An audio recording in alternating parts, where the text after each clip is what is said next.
Hello viewers, welcome back. आज हम explain करने वाले हैं 2012 में रिलीज हुई action thriller movie confession of murder. Movie की शुरुआत में हमें डिटेक्टिव चोई को दिखाया जाता है जो एक रेस्टोरेंट में खाना खा रहा होता है। वहीं उसे खाना खाते वक्त 15 साल पहले का फ्लैशबैक याद आता है जहां ये एक सीरियल किलर से लड़ रहा था। और इससे पहले चोई इसे पकड़ता किलर एक औरत के गर्दन में चाकू रख देता है और लाइट बंद कर देता है ताकि चोई इसे शूट ना कर सके और उस औरत को मारकर वहां से भाग जाता है। इस किलर ने 1986 से 1990 के बीच 10 मर्डर किए थे और ये फ्लैशबैक सीन भी उसी टाइम का था। चोई दोबारा उसके पीछे भागता है और ये दोनों एक बिल्डिंग के छत पे पहुंच जाते हैं जहां चोई उस पे गन पॉइंट कर देता है, लेकिन किलर बिल्डिंग से छलांग लगा देता है और नीचे गिर जाता है। चोई जब उसे नीचे देखने जाता है तो किलर उसे चाकू मार देता है जिससे चोई काफी जख्मी हो जाता है। जिसके बाद किलर कहता है, मैं चाहूँ तो तुम्हें मार सकता हूँ लेकिन तुम्हें जिंदा रहना है। जिसके बाद वो उसके फेस पे कट लगा देता है और वहां से चला जाता है। और जाते हुए चोई भी उसे शूट करता है और गोली उसके शोल्डर पे लग जाती है, लेकिन वो बचकर निकल जाता है। मूवी के आगे हमें 15 साल बाद का सीन दिखाया जाता है जहाँ एक रिपोर्टर उसी जगह पे रिपोर्टिंग कर रहा होता है। ये 15 साल हो चुके हैं लेकिन आज तक पुलिस उस किलर को पकड़ नहीं पाई और आज उस किलर का स्टैच्यू ऑफ लिमिटेशन भी खत्म हो गया है। ये कोरिया का एक लॉ था जिसके तहत किसी मुजरिम को पकड़ने के लिए टाइम दिया जाता है। अगर उस टाइम पीरियड में मुजरिम ना पकड़ा जाए तो उसका केस खत्म कर दिया जाता है और इस किलर का स्टैच्यू ऑफ लिमिटेशन 15 साल था। जो ये खबर रेस्टोरेंट में बैठकर सुन रहा होता है और ये सुनकर अपनी नाकामी पर काफी गुस्सा हो जाता है और रेस्टोरेंट से बाहर आ जाता है। तभी उसे जंग हुआन का फोन आता है जो कि उसी 10 विक्टिम के फैमिली मेंबर में से एक था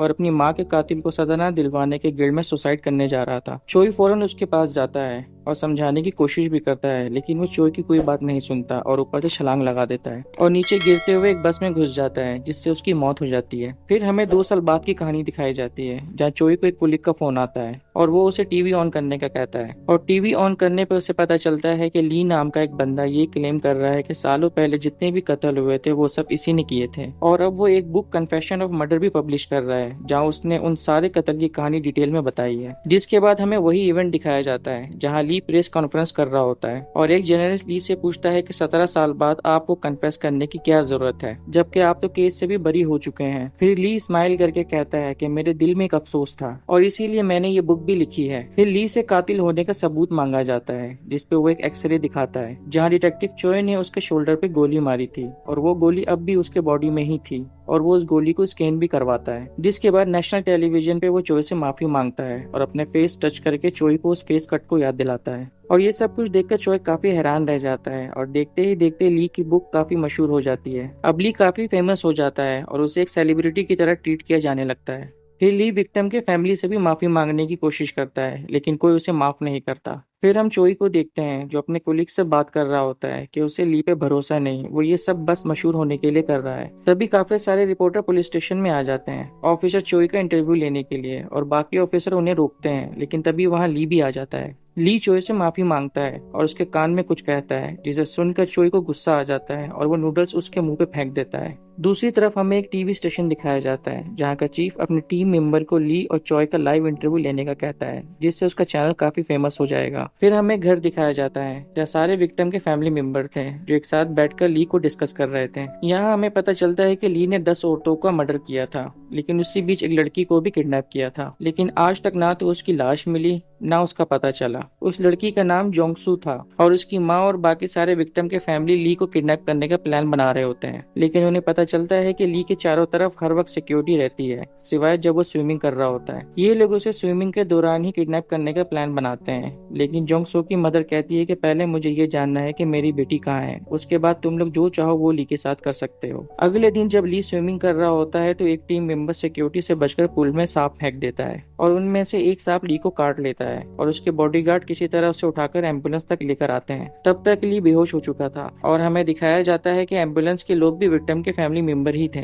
जिस पे उसका गार्ड पूछता है कि ठीक तो हो सकते हैं और घबराते हुए एक मेंबर कहता है कि एंटीडोट से ठीक हो जाएंगे, लेकिन तभी वहाँ असली एम्बुलेंस भी आ जाती है और बातों से सिक्योरिटी को पता चल जाता है कि ली जिस एम्बुलेंस में है वो नकली है। लेकिन किसी तरह ये लोग ली को लेकर वहाँ से भाग जाते हैं और ली के बॉडीगार्ड उनका पीछा करने लगते हैं। तभी चोई को भी फोन आ जाता है और वो भी उनकी तरफ निकल जाता है और और रास्ते में उसकी नजर एम्बुलेंस के ड्राइवर पे पड़ती है और उसे याद आ जाता है कि ये विक्टिम के फैमिली मेंबर हैं। फिर चोई भी उनका पीछा करने लगता है और अचानक ली को होश आ जाता है और वो वहाँ से भागने की कोशिश करता है और छलांग लगाकर चोई की गाड़ी पे आ जाता है, लेकिन एक मेंबर भी उसके पीछे चाकू लेकर छलांग लगा देता है। फिर हमें एक फनी चेस सीन दिखाया जाता है, लेकिन किसी तरह विक्टिम के फैमिली मेंबर ली को ले जाने में कामयाब हो जाते हैं। फिर चोई पुलिस स्टेशन आकर उन मेंबर की डिटेल चेक करता है, लेकिन वो मीडिया को ये नहीं बताता कि ली को विक्टिम के फैमिली ने किडनैप किया है। और चोई की ये बात इंटरव्यू में सुनकर मेंबर भी हैरान हो जाते हैं। तभी चोई का साथी उन मेंबर के फोन नंबर हासिल कर लेता है और चोई एक स्पेशल गैजेट मंगवाता है, जिसे देखकर उसका चीफ उससे पूछता है, लेकिन चोई बिना कुछ बताए वहाँ से चला जाता है और कहता है ली को मैं ही लाऊंगा। फिर चोई उनका फोन ट्रैक करते हुए ली की लोकेशन पे पहुंच जाता है, जहाँ जोंगसुक की माँ ली से अपनी बेटी के बारे में पूछ रही होती है, लेकिन तभी अचानक वहाँ की लाइट बंद हो जाती है और चोई नाइट विजन गिलास की मदद से ली को बचाने लगता है। तभी जोंगसुक की माँ अंधेरे में उसे रोकने की कोशिश करती है, लेकिन चोई ली को लेकर बाहर आ जाता है। बाहर भी ये लोग काफी कोशिश करते हैं उसे रोकने की, लेकिन चोई किसी तरह ली को लेकर निकल जाता है और एक हॉस्पिटल में ली के नाम एक लेटर छोड़ देता है कि अगर किसी को भी कुछ बताया तो अगली दफा तुम किडनैप नहीं मारे जाओगे। फिर अगले दिन ली मीडिया को बताता है कि वो किडनैपर मेरे फैन थे और मुझसे मिलना चाहते थे, तभी उन्होंने ये तरीका ढूंढा मुझसे मिलने का और मुझे उनसे कोई गिला नहीं। फिर अगले दिन चोई का चीफ उस पर गुस्सा करता है क्योंकि चोई ने उसे ली को लाने का कहा था, जिस पे चोई कहता है कि वो खुद बाहर आ गया तो इसमें मैं क्या कर सकता हूँ। तभी जोंगसू की माँ वहाँ आ जाती है, जिसका एक नाखून टूटा हुआ था और चोट के निशान चोई के गले में थे। इसका मतलब जोंगसू की माँ ने कल रात जिस पे हमला किया था वो ऑफिसर चोई था। ये देखकर वो उसे एक जोरदार थप्पड़ मारती है और वहाँ से चली जाती है, जिससे ये जाहिर होता है कि ये दोनों एक दूसरे को जानते थे। फिर उन्हीं फैमिली मेंबर में से एक लड़की गंगसुक रात में कहीं चली जाती है। फिर अगले दिन पब्लिक डिबेट का वक्त आ जाता है, जहाँ चोई और ली एक टीवी शो के आमने सामने बैठे होते हैं और इस डिबेट को पूरे मुल्क में लाइव दिखाया जा रहा था। फिर चोई ली से पूछता है कि अगर तुम ही सीरियल किलर हो तो अपनी आखिरी जुर्म के बारे में बताओ। 1986 से 1990 तक 10 औरतों का खून हुआ था, जिसके बाद एक लड़की गायब हुई थी, लेकिन ना तो आज तक उसकी लाश मिली ना कोई खबर। और अगर तुम ही वो कातिल हो तो बताओ वो लड़की कहाँ है। इस बात पर ली इनकार कर देता है कि 10 औरतों को तो मैंने ही मारा था, लेकिन मैंने किसी को किडनैप नहीं किया था और ये आखिरी जुर्म मेरा नहीं है। डिबेट काफी ज्यादा सीरियस हो जाती है और एंकर माहौल को ठंडा करने के लिए लाइव कॉल लेने लगता है, जहाँ एक जे नाम का आदमी का फोन आता है और वो ली से सवाल करने लगता है कि उसे पता है मिस्टर चोई कितना तेज भागते हैं, जिस पे ली मना कर देता है और वो बताता है कि मिस्टर चोई 100 मीटर 12 सेकंड में पूरा कर लेते हैं। और आपने बुक में ये भी लिखा है कि आपने मिस्टर चोई को जूडो फ्लिप किक मारा था, क्या आपको जूडो या मार्शल आर्ट आती है। जिस पे ली कहता है कि एक किक मारने के लिए जूडो सीखना जरूरी नहीं। फिर जे कहता है कि लेकिन मैंने जूडो सीखा है अपने कॉलेज के दिनों में और मिस्टर चोई टाइम के मामले में भी काफी ढीले हैं। जिस पे ली कहता है कि मुझे लगता है आप मेरे नहीं मिस्टर चोई के फैन लगते हैं और जे कहता है कि तुम अभी तक मुझे पहचान नहीं पाए, यही वजह है मैं आज तक पकड़ा नहीं गया। और ये सब बातें सुनकर वहाँ के सब लोग हैरान हो जाते हैं। तभी डिबेट भी खत्म हो जाती है। फिर चोई अपने साथी के साथ उस कॉल को ट्रेस करते हुए वहां से निकल जाता है, लेकिन जब ली बाहर आता है तो गोंगसुक उसे शूट कर देती है और ली घायल होकर नीचे गिर जाता है। ली के बॉडीगार्ड गोंगसुक को देख लेते हैं और इससे पहले कि वो वहां से भागती ली के बॉडीगार्ड उसे पकड़ लेते हैं और ये सब कुछ विक्टिम के फैमिली मेंबर टीवी पे भी देख रहे होते हैं। वहीं दूसरी तरफ चोई को पता चलता है कि वो फोन उसी के घर से आया था। ये जानकर चोई घबरा जाता है और अपनी माँ को फोन करने लगता है, लेकिन कोई फोन नहीं उठाता। तभी वो अपने घर पहुंचता है और अपनी माँ को वहाँ ना देखकर चीखने चिल्लाने लगता है। तभी उसकी माँ चोई के रूम से बाहर आती है और उन्हें देखकर चोई रिलैक्स हो जाता है, लेकिन उसी वक्त सामने वाले घर से कोई उसे हाथ हिला रहा था। चोई फौरन उसको पकड़ने के लिए भागता है, लेकिन वहाँ कोई नहीं होता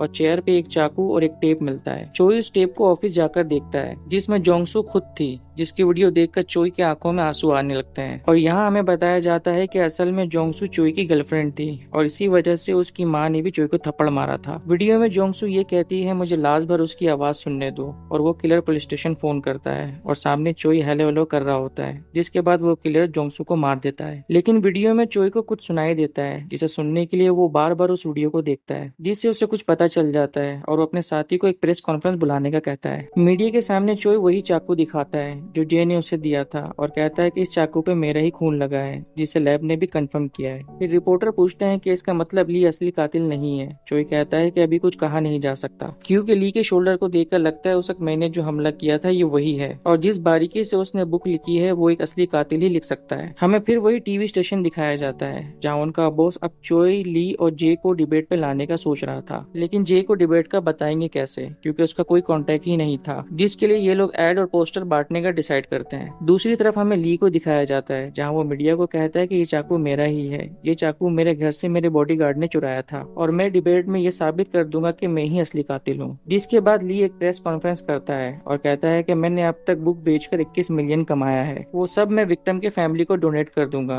और जिस लड़की ने मुझ पर हमला किया था उसको भी रिहा करवा दूंगा, ताकि किसी को ये ना लगे मैं फ्रॉड हूँ और पैसों के लिए ये सब कर रहा हूँ। ये कॉन्फ्रेंस विक्टिम के फैमिली और चोई भी देख रहे होते हैं। जिसके बाद मूवी के आगे हम देखते हैं मिस्टर जे मीडिया से एक बिल्डिंग पे मिलता है और ली को लाइव कॉल पे लेकर डिबेट की ऑफर करता है, जिसे ली एक्सेप्ट कर लेता है और जे एक बैग मीडिया को देकर वहाँ से चला जाता है। उस बैग में कैसेट था और कैसेट में जे एक दरख्त पे निशान बनाता है और बताता है आखिरी लड़की की लाश यही है और डिबेट शुरू होने से 3 घंटे पहले मैं यहाँ की लोकेशन बताऊंगा ताकि ये साबित हो जाए असली कातिल मैं ही हूँ। वहीं हमें दिखाया जाता है कि जोंगसू की माँ एक प्लान बनाती है असली कातिल को मारने का, जिस पे बाकी लोग कहते हैं कि आपकी बेटी का क्या होगा, तो जोंगसू की माँ कहती है कि मैं उसे अपने दिल में ही दफना दूंगी। फिर ये लोग प्लान बनाते हैं कि एक पैन में सांप का जहर भरकर ले जाएंगे और मौका देखते ही उसे मार देंगे। फिर अगले दिन लाइव डिबेट का दिन आ जाता है और हर तरफ प्रोटेस्ट हो रहे होते हैं क्योंकि कोई ली के साथ था तो कोई चोई के साथ। फिर हम ली और चोई को स्टूडियो में देखते हैं और वहीं ऑडियंस में विक्टिम की बाकी फैमिली मेंबर भी मौजूद थे और जे का इंतजार कर रहे थे और थोड़ी देर में जे भी वहां पहुंच जाता है, जिसे पूरी सिक्योरिटी के साथ स्टूडियो में लाया जाता है और जे भी डिबेट को ज्वाइन कर लेता है। फिर एंकर उससे रिक्वेस्ट करता है कि आप अपना मार्क्स उतारें। फिर हम यहाँ जे का फेस देखते हैं। चोई जे से जोंगसो के बारे में पूछता है और जे टीवी वालों को इशारा करता है, जिसके बाद दिखाया जाता है कि जे ने जो लोकेशन दी थी वहाँ खुदाई हो रही है और थोड़ी देर में वहाँ एक लाश मिलती है, जिससे साबित हो जाता है कि जे ही असली कातिल है। और ये देखते ही चोई जे को मारने लगता है, लेकिन वहाँ के लोग उसे रोक लेते हैं। तभी टीवी वाले ऐड चला देते हैं और ये सब एक छोटा सा ब्रेक ले लेते हैं, जहाँ चोई को फ्लैशबैक याद आता है जब ये आखिरी दफा जोंगसू से मिला था। वहीं उसकी माँ भी थी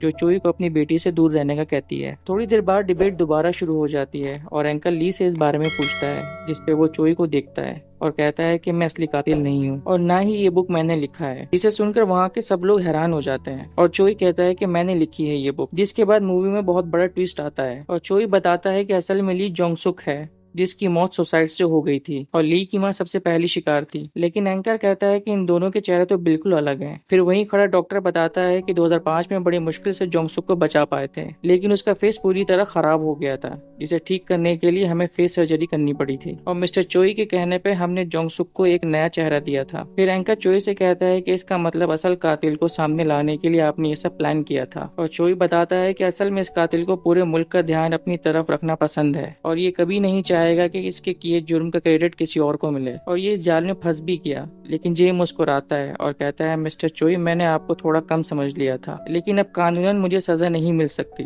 फिर तुमने ये सब क्यों किया। तभी चोई एक और राज खोलता है कि जे ने 1986 से 1990 के बीच 10 औरतों का कत्ल किया था और एक लड़की को किडनैप किया था। इस हिसाब से 17 साल गुजर चुके थे और स्टैच्यू ऑफ लिमिटेशन भी हट चुका था। लेकिन चोई बताता है कि उसने जोंगसू को 1992 में मारा था और ये बताते हुए वो उसके भेजे हुए वीडियो को चलाता है, जिसके बैकग्राउंड में प्रेसिडेंट इलेक्शन की न्यूज चल रही थी, जिससे साफ हो जाता है कि जोंगसू 1992 में मरी थी और इस हिसाब से 15 साल पूरे होने में 14 मिनट बाकी हैं और हम अभी भी तुम्हें मार सकते हैं। ये सुनते ही जे के चेहरे का रंग उड़ जाता है और चोई उस पर गन पॉइंट कर देता है, लेकिन वहाँ खड़े बाकी ऑफिसर उसे रोक लेते हैं और मौके का फायदा उठाकर जे जोंगसू की मदर पे चाकू रखकर वहाँ से भागने लगता है। तभी ली लिफ्ट में जे को रोकने की कोशिश करता है, लेकिन जे ली को जख्मी करके वहाँ से निकल जाता है। चोई, जे और पूरी पुलिस फोर्स के बीच एक चेज सीन दिखाया जाता है और फाइनली चोई जे को पकड़ लेता है, लेकिन उसे मार नहीं पाता क्योंकि बाकी ऑफिसर दोबारा उसे रोक लेते हैं। तभी जे उसे हंसकर चिढ़ाता है कि तुम मेरा कुछ नहीं बिगाड़ सकते। तभी जोंगसू की माँ जहरीले पेन से उसे मारने लगती है, लेकिन चोई उसे रोक लेता है और खुद वो पेन लेकर जे को मार देता है और वो तड़प कर वहीं मर जाता है। जे को मारने की वजह से चोई को 5 साल की सजा हो जाती है और 5 साल बाद अपनी सजा पूरी करने पे बाहर विक्टिम के सारे फैमिली मेंबर उससे मिलने आते हैं और मूवी यहीं एंड हो जाती है। उम्मीद है गाइस आपको ये एक्शन और थ्रिल मूवी पसंद आई होगी। अगर पसंद आई है तो कमेंट में जरूर बताइएगा और चैनल को सब्सक्राइब कीजिएगा। सी यू इन नेक्स्ट वीडियो।